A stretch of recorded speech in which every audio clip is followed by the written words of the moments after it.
Hello everyone, welcome back to the channel. I'm Camila and welcome to this new speed build in The Sims 4. Today we're building something in Del Sol Valley, the world that came with the Get Famous expansion pack, and I actually don't know why I built this here. I don't think it fits the vibe of the world like 100%, but yeah, either way I built it here and I'm really proud and happy of what I came up with, so I'm really excited to share it with you today.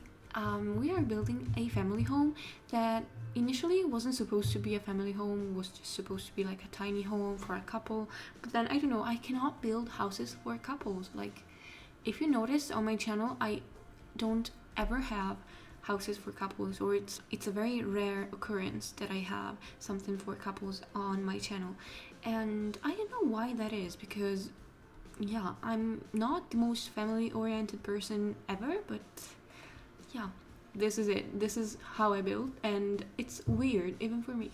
But yeah, this house, this tiny home for a couple soon turned out to be a family home for 4 Sims, 2 parents, 1 kid and 1 toddler. The kid and the toddler share a bedroom because we just have 2 bedrooms in this house and just 1 bathroom. The thing that makes this house stand out a bit, I think, is the fact that it's very like eclectic and sort of weird. I think I named it Weird Family Home, but it's not like, you know, in a negative way, just like weird in a fun and like not ordinary way. That's the meaning of weird to me in this case, because yeah, you probably see it already, but the wallpaper of this house is very like random. We have 2 containers, an orange and a yellow container, and then we have a sort of more cottagey part. It's not a cottage, like sort of a shack that's probably been added to the container houses, or maybe it's the other way around, I don't really know. But yeah, basically this family made this weird structure into their family home, and they are very happy to live here. They have their like dream home, sort of, because it's very unique and you will probably not find anything similar in the other Sims worlds. I think that this house could fit well in Strangerville, for example, or also Evergreen Harbor, maybe even Sulani, because yeah, I think there's a sort of vibe that could go really well in either of these worlds, and even like Del Sol Valley, but not this lot.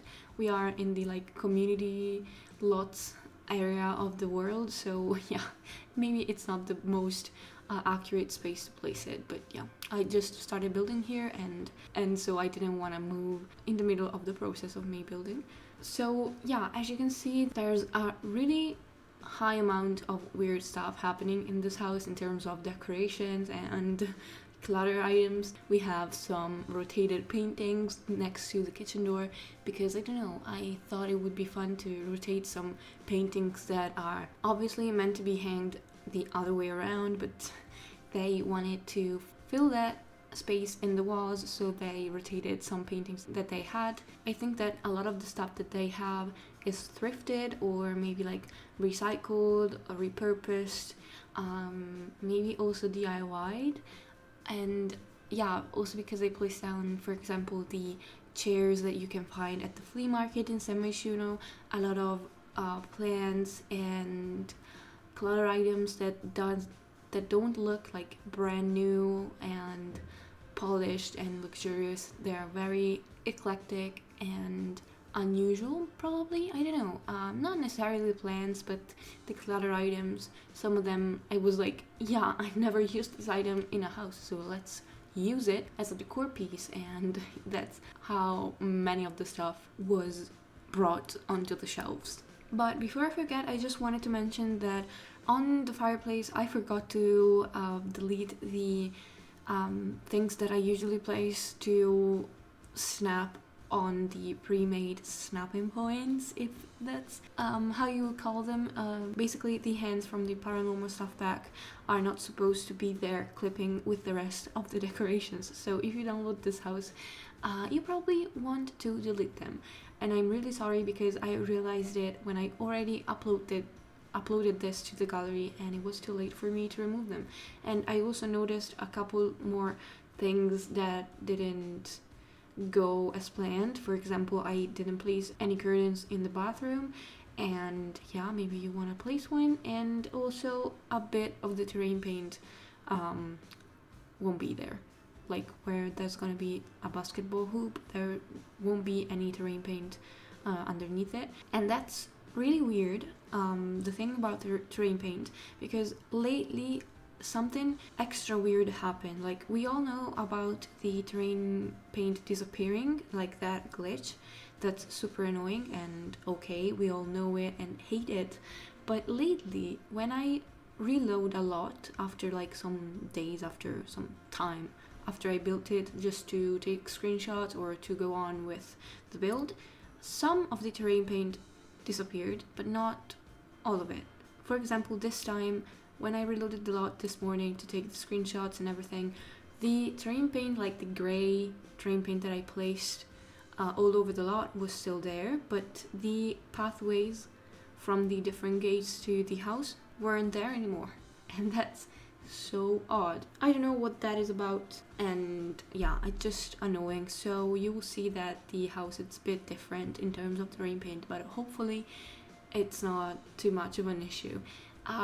Anyway, I talked over basically the rest of the house. I really like how the girls' bedroom came out. I thought they were two girls, and I love the color scheme that's kind of random also, but revolves around blue and purple, pink a lot, and with just some touches of other colors that are basically just there to disrupt the order and the color scheme that I was going for. I didn't want everything to be too matchy, so I placed down some like yellow stuff. And I also really enjoyed the parents' bedroom because I think it's really cozy, and I love the window from Strangerville there because I think it's perfect for them and for their bedroom. Also, I imagine this household to have both a dog and a cat. I haven't placed any pet beds or anything inside the house because I think this family here is totally fine with them sleeping wherever, like on the couch, on the bed, anywhere. They don't have any issue with that, and so they didn't bother buying any pet beds. And I also think that the exterior is very cute. We have an outdoor dining space, some toys for the kids, a bee box, some planters, that bug hotel or whatever you want to call it. I don't really know the name, I just call it bug hotel because I think Simlissy calls it a bug hotel, so I think that's the perfect definition. And I also used a cutting board from the Cool Kitchen Stuff Pack to act as like a panel for the lights here on top of the dining table situation because they weren't attached to the pergola, and that didn't make much sense to me. So, and here at the back I also placed a random dresser, the thing for the scouts, and a couple of bikes because I thought they would enjoy it. And there's also the clothesline because I didn't give them a dryer because I think they would enjoy hanging their clothes out in the open and let them dry more naturally probably. And also I gave them a bucket because who knows, maybe they like also to do their laundry more manually. And that's it for the build. I hope that you enjoyed it. If you did, please make sure to leave a like, a comment, and subscribe to the channel if you haven't already. You can also find me on Twitch. I am currently playing my Elements Legacy Challenge that I interrupted here on the channel, and I'm having so much fun. So if you like, you can find me there, and have a great day. I hope you enjoyed this video, and bye everybody.